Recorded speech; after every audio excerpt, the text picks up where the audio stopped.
কোনো প্রকার নেক আমলের অভাব নাই।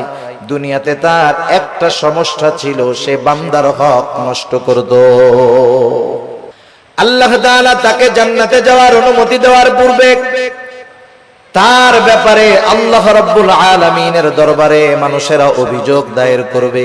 লম্বা হাদিস, আমি শুধু সারমর্ম কথাগুলা বলতেছি। কিছু লোক তার বিরুদ্ধে আল্লাহ রাব্বুল আলামিনের কাছে অভিযোগ দায়ের করবে। লোকটা হয়তো বলবে, আল্লাহ, এই লোকটা দুনিয়াতে আমার হক নষ্ট করেছিল। কেউ বলবে আমার সম্পদ দখল দিয়েছিল, কেউ বলবে আমাকে কষ্ট দিয়েছিল।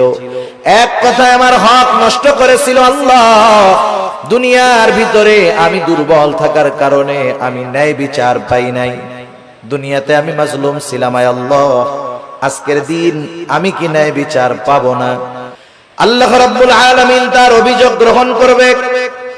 এবার ওই পাহাড় পরিমাণ নেকের মালিককে বলা হবে, তোমার ব্যাপারে যে অভিযোগ দায়ের করা হলো সত্য নাকি? সে মিথ্যা কথা বলার কোনো উপায় নাই, স্বীকার যেতে সে বাধ্য।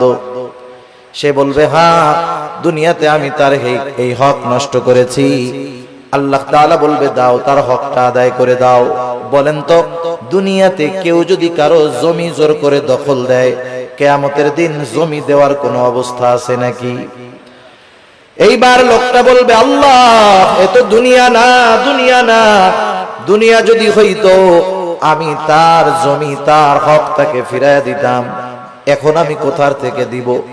এইবার অভিযোগকারী বলবে, আল্লাহ, ঠিক আছে, এটা তো দুনিয়া না।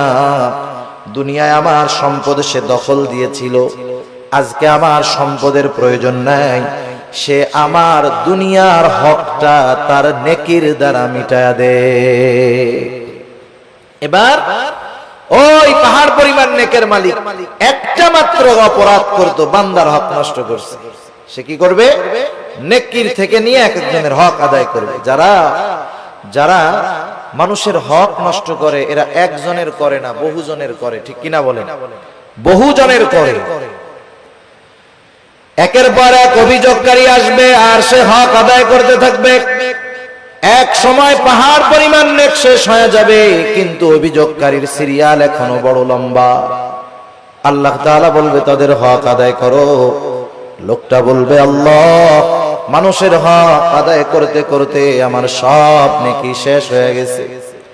এইবার অভিযোগকারীরা বলবে, আল্লাহ, তার নেকি নাই, তাতে কি? আমাদের গুনাহগুলা নিয়ে আমাদের হক আদায় করে দিই। فأما الإنسان إذا ما ابتلاه ربه فأكرمه ونعمه